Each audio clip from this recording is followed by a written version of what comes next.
what I'm getting from this is that, recovery is that process of taking that which we're presented with and that which, so to speak, happens to us and utilizing it, which really kind of leads into the next thing is, and turning it into a blessing.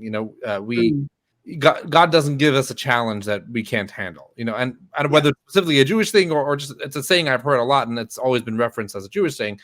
Anything that happens to us, it's God is giving it to us as an opportunity for us to learn from and to grow from, no matter what it is. And I've also oftentimes heard that, well, if we keep experiencing the same thing over and over and over again, it's because there's still a lesson that we have not yet learned. And I think about that you were talking about this a little bit. Is it, well, then we got to learn that. So I have a question for you now, which we can attach it to the topic of recovery as a blessing. If recovery is taking these challenges and utilizing it and turning it and learning something from it, which in effect ends up becoming a blessing, which, by the way, interesting thing I just not recently learned, but I recently relearned. So we were talking about how, I don't know if this was on the live show or if this was on the live show right now. So your name and my name both mean blessing. In Judaism, the Hebrew word baruch actually means to draw down. It doesn't mean blessing. It means to draw down. So it was an interesting thing that because I guess we're drawing down what God has in store for us. But my question is as follows. In the process of taking that recovery and, going through the recovery and taking the challenges and turning it into blessings, let's call it, what are some ways what are practical steps that people can take? Because oftentimes we go through things and it's a gut punch after gut punch. And so what are some simple steps, or what are some steps we can take to look at these challenges, to recover from them and turn them into blessings? Very good question. I'm asking not for a friend, I'm asking for myself. Well, first of all, we have to realize that, if we're going through something traumatic, if we're going through a struggle, something that is very heavy and it's very hard to take, first of all, don't blame yourself, because that is something that as human beings, we start taking on ourselves and beating ourselves for, whatever happens to us. Life does not happen to us, right? We are not the victim of the circumstance. It might look like it might feel like it temporarily, but trying to step back and seeing the event, whatever the event is, as of, part of a chain reaction rather than a singled out event, but it's a part of a chain reaction that it's attached to other people, other situations, other events. This is just one link of a chain of the growth, of the process, of the journey of life, right?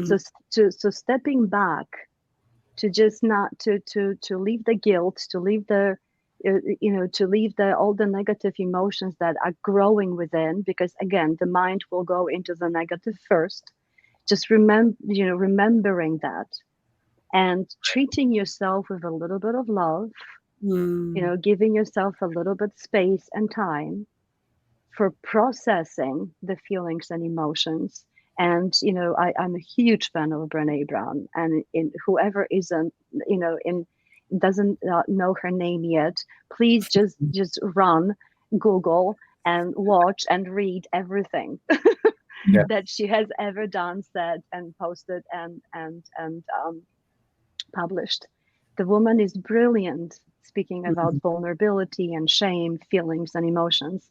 I'm addicted now to the Atlas of the Heart, the book and the show that's also on HBO, based on the book, which is fantastic. She leads it.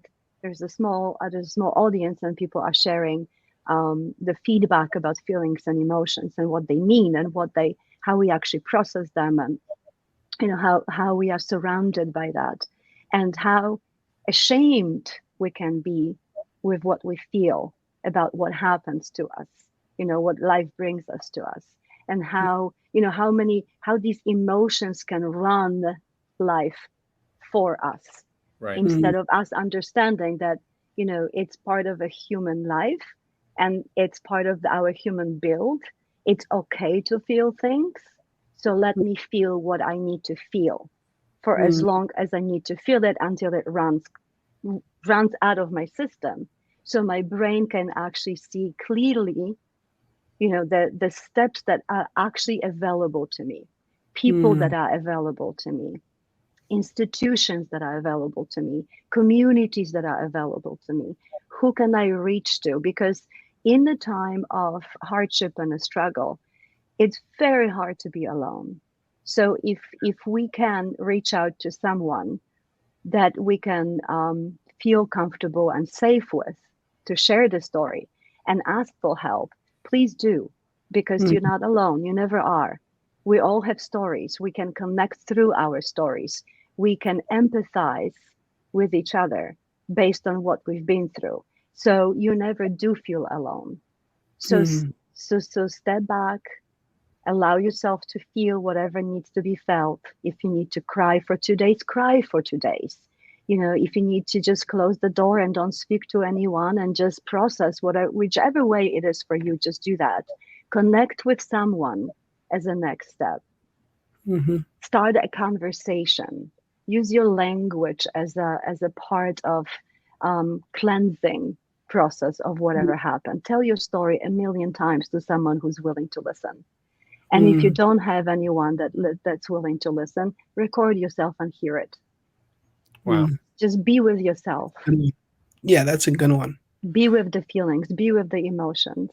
And after you process, after this first wave of the feelings and the emotions that are taking over for the event that happened, after that sort of subsides slightly, the brain starts kicking in and the ideas start coming in. The conversations with other people will help, people will include you in the communities that you belong to.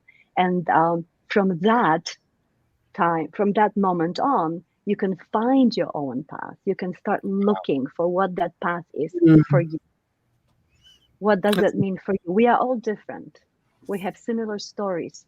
We have similar struggles, but how we process them is different. It's very individual, and it's okay.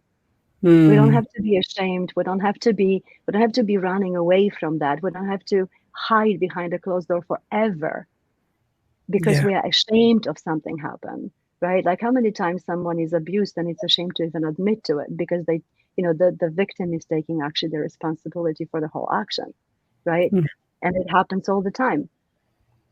So have a trust, trust that there are humans out there that want to help you and be with you and be in the process with you, and find what the path is for you. That's incredible. Listen to yourself.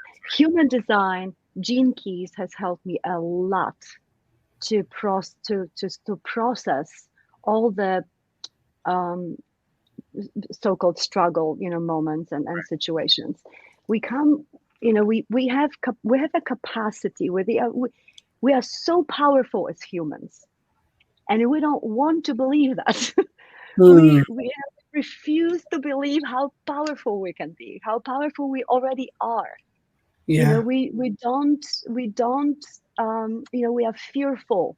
We hide behind anxieties and stresses and fears because we are afraid to take a step towards something different that we haven't discovered yet or experienced yet.